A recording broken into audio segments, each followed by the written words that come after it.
কারো প্রেম হারিয়েছে, কারো অর্থ সম্পদ হারিয়েছে, কারোর উপার্জন কমে গিয়েছে, কেউ স্বচ্ছন্দে নেই অবস্থা। এই বিভিন্ন রকমের সম্পর্ক স্বামী স্ত্রীর ভেঙে গিয়েছে। এমন যদি হয় যে কোনো হারিয়ে যাওয়া অতি মূল্যবান, ধরুন আপনার প্রচুর অর্থের সোনার জিনিস হারিয়ে গেছে, বা এমন একটি মূল্যবান জিনিস হারিয়ে গেছে যা অর্থ দিয়ে যার পরিমাপ হয় না, তো এই রকম ধরনের যদি হয় কারো জীবনে, মূল্যবান বস্তু হারিয়ে গেছে, প্রেমে বিচ্ছেদ এসে গেছে, স্বামী স্ত্রীর সম্পর্কে বিচ্ছেদ আসতে চলেছে বা এসে গেছে, বা যদি হয় যে অর্থকড়ির খুব সমস্যা চলছে, অর্থাৎ অর্থ নাশ হয়ে গেছে, এমন হলে আপনারা যে স্থানে আছেন সেই স্থান থেকেই একটা কাজ করবেন, without any cost, no expenses, কোনো খরচ হবে না। কি কাজ? আপনি এটা একদম স্নান করার পরে শুদ্ধ বসনে, স্নান করার পরে শুদ্ধ বসনে পূর্ব দিকে মুখ করে দাঁড়িয়ে, পূর্ব দিকে মুখ করে দাঁড়িয়ে বাম হাতটা একটা, ধরুন এই কাজটা করার সময় আপনাকে একটা কাপড় পরতে হবে, আর কাপড় যদি না হয় তাহলে চুড়িদার পরতে হবে, আর পুরুষ হলেও তিনি একটা কাপড়, মোট কথা বাঁ হাতটাকে একটা কাপড় দিয়ে আচ্ছাদন করতে হবে। কোন কাপড়? যেটা তার পরিধানে আছেন। সব থেকে ভালো হয় একটা কাপড় পরে নিয়ে এই কাজটা করলে খুব সুন্দর ফল পাবেন। বাঁ হাতটা মুড়িয়ে নিলেন, আঁচলটা নিয়ে এক হাতই কপালে ঠেকাবেন, এক হাত, অন্য হাতটা নর্মাল থাকবে। পূর্ব দিকে মুখ করে বলবেন যে, হে পোড়ামা, আমার এই মূল্যবান বস্তুটা হারিয়ে গেছে। বলে নিলাম কি কি মূল্যবান বস্তু আপনি এটা উদ্ধার করতে পারবেন।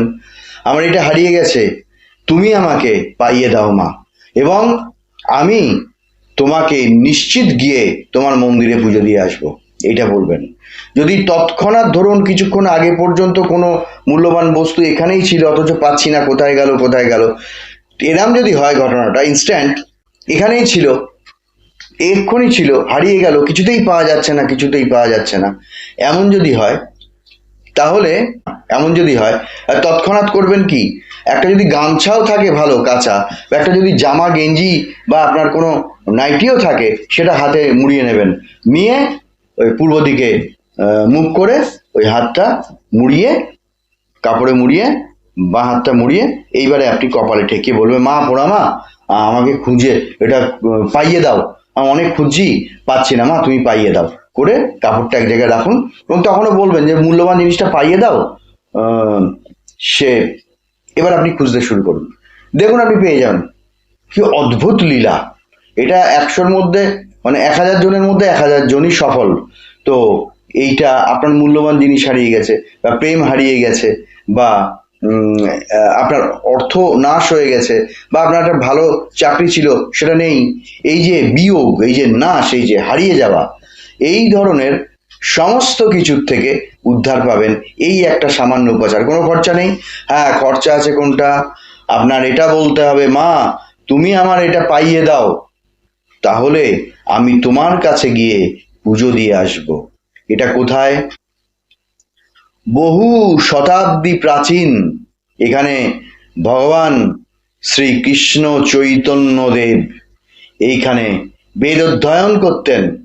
আর আজকে যে ঘরে ঘরে কালী প্রতিমা পুজো আমরা করি, সেটা হচ্ছে আগমবাগীশ, কৃষ্ণানন্দ আগমবাগীশ যে মূর্তি মা দেখিয়েছিলেন, যে এই মূর্তিতে আমি ঘরে ঘরে পুজো নেব, এই মূর্তি তিনি দেখিয়েছিলেন, বাস্তবেও দেখিয়ে দিয়েছিলেন মা।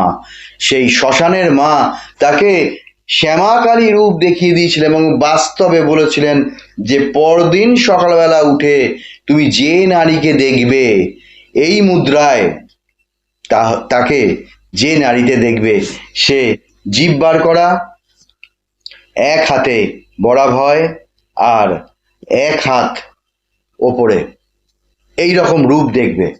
শ্মশানেই, নবদ্বীপের শ্মশানে কৃষ্ণানন্দ আগমবাগীশ এই দর্শন পেয়েছিলেন মায়ের।